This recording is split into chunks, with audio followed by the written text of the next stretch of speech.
Hello বন্ধুরা, একটু দেরি হলেও অবশেষে আমি প্রজাপতি 2 এর রিভিউ দিতে আজকে আপনাদের সামনে চলে এসেছি। ট্রেলারটি কেমন ছিল আর এই ট্রেলারে দেবকে একটা নতুন অবতারে দেখা যাচ্ছে তার লাস্ট মুভির চাইতে পুরোপুরি ভিন্ন রূপে। এটা নিয়ে আজকের আলোচনা হবে। আর এই ট্রেলারটি কেমন হয়েছে সেটা যদি আমি এক কথায় বলি, একটা ফ্যামিলি এন্টারটেনমেন্ট এবং ফ্যামিলি ড্রামা মুভিতে যে ধরনের এলিমেন্টস থাকা প্রয়োজন ট্রেলারে সেটার আশঙ্কা বা পূর্বাভাস কিন্তু আমাদেরকে তারা দিয়েছে। সুন্দর একটা গল্প, বাবা ছেলের যে ইমোশন, এই বিষয়গুলি কিন্তু এখানে সুন্দরভাবে ব্লেন্ড করা রয়েছে। দর্শক যখন এটাকে প্রেক্ষাগৃহে দেখবে তখন শুধুমাত্র তারা এনজয় করবে না, হয়তোবা অনেকে কান্না করে বের হতে পারেন। আসলে ট্রেলারের বেশ কিছু সিন যেটা আমার মন কেড়ে নিয়েছে। যেমন ধরেন যে দেব যখন বাবার সাথে কথা বলছে, বাবা যখন বলে যে তোর বাবা এখনো বেঁচে রয়েছে, বা দেব যখন চাকরিচ্যুত হয় ওই বিষয়টার সময় যে ইমোশনালি তারা ডেভেলপ করেছে ওই বিষয়টা ভালো লেগেছে। বাবা মেয়ের খুনসুটি, ওই বিষয়টাও আমার কাছে খুবই সুন্দর লেগেছে। আর সব শেষের যে লাইনটা যেখানে বলা হয় যে মধ্যবিত্ত ঘরে শুধুমাত্র টাকাই সব না, মানে আবেগেও চলে, এই বিষয়টা আসলে ভাই ইমোশনাল করে দিয়েছে পুরোপুরি। তো এই মুভিটা আসলে কেমন হতে চলেছে? শীতের দিনে যেহেতু তারা রিলিজ করছে, ডাইরেক্টর অভিজিৎ সেন কিন্তু একটু পরিকল্পনা করেই এই মুভিটিকে নিয়ে এসেছে।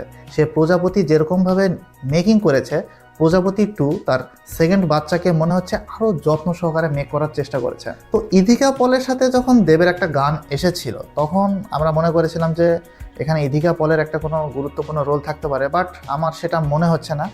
এখানে মুভির ট্রেলারে যেটুকু বোঝানো গেল যে তার ওয়াইফ ছিল যে মারা গিয়েছে, আর এই কারণে একটা মা মরা বাচ্চাকে নিয়ে দেবের সংসার।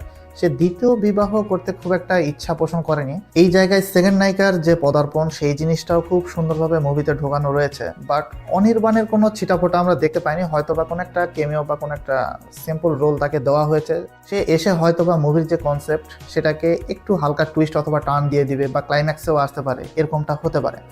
তবে গল্পের যে কোরটা সেটা আমার কাছে খুবই দারুণ লেগেছে। সে লন্ডনে গিয়ে নিজের রেস্টুরেন্ট খোলার জন্য চেষ্টা করে, বাট সেখানে এমন একজন রয়েছে, সাকিবুর রহমান না কি এরকম বললো, সে তাকে হয়তোবা চাকরিচ্যুত করবে, একজন শেফকে চাকরিচ্যুত করবে।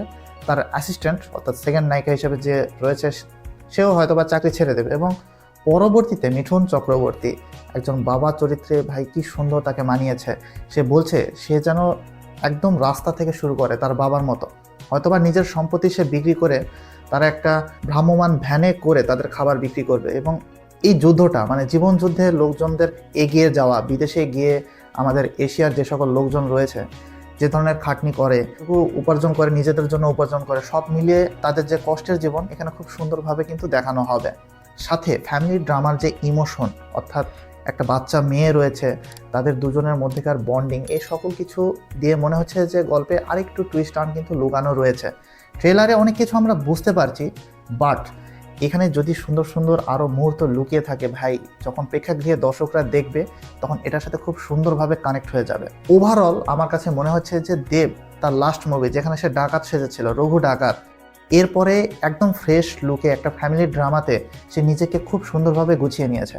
এই জন্যে আমার মনে হচ্ছে যে এই মুভিটা অবশ্যই ব্লকবাস্টার হওয়া উচিত। আর ডাইরেক্টর যেহেতু এর আগে টনিক করেছে, প্রজাপতির পার্ট 1 করেছে, এখানে মিউজিকের কাজেও যারা রয়েছেন তারাও সকলেই দক্ষ। জিৎ গাঙ্গুলির মিউজিক, সাথে আবহ সঙ্গীত অর্থাৎ ব্যাকগ্রাউন্ড ইউজ করে থাকবে রাধিজিৎ ভট্টাচার্য, সব মিলিয়ে কিন্তু একটা দমদার মুভি হতে চলেছে এটা। তো যারা দর্শকরা রয়েছেন তারা আশা করতেই পারেন যে একটা ফ্যামিলি ড্রামাতে যে ধরনের ইমোশন প্রয়োজন সেটা এই মুভিতে আমরা পেতে চলেছি। বাদ বাকি এই মুভি যারা ডায়লগ লিখেছেন বস, ট্রেলারে দেখে মনে হচ্ছে যে মুভিতে আরও সুন্দর সুন্দর ডায়লগ থাকবে। ডায়লগ রাইটারকে একটা সেলুট।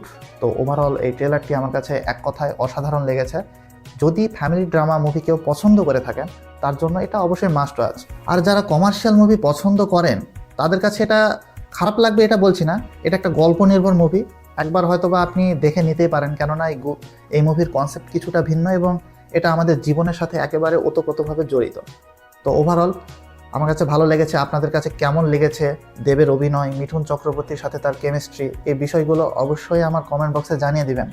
আর আমার এই রিভিউয়ের সাথে যদি আপনি একমত হয়ে থাকেন তাহলে একটা লাইক, একটা শেয়ার তো অবশ্যই আমি চাচ্ছি আপনাদের কাছ থেকে। আর চ্যানেলটিকে সাবস্ক্রাইব করে রাখুন বস, কেননা আমরা নিয়মিত এখানে রিভিউ দিয়ে থাকি বিভিন্ন মুভির, বিভিন্ন ট্রেলারের। তো আমাদের সাথে থাকতে হলে চ্যানেলটিকে সাবস্ক্রাইব করে পাশে থাকা বেল আইকনটি অন করে দেবেন। আজকে এখান থেকে বিদায় নিচ্ছি, দেখা হচ্ছে নেক্সট ভিডিওতে। Good bye.